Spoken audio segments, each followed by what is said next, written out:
Pada saat dilahirkan, Anzel harus menjalani perawatan di NICU karena lahir prematur. Meski lahir secara prematur, kini badan Anzel terlihat semakin berisi. Audi Marissa pun mengunggah potret baby Anzel yang tampak kian menggemaskan. Apalagi baby Anzel tak malu dan selalu tersenyum saat di depan kamera. Sebagai seorang ibu, Audi Marissa tentu senang melihat perkembangan sang buah hati. Mengingat sebelumnya, ia harus terpisah dari sang putri usai melahirkan akibat kondisi Anzel yang belum stabil dan perlu perawatan intensif.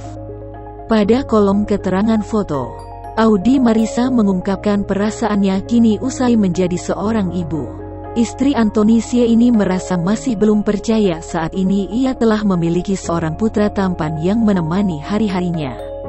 Audi menyebutkan bahwa kehadiran putranya Anzel yang membuat kehidupannya menjadi luar biasa.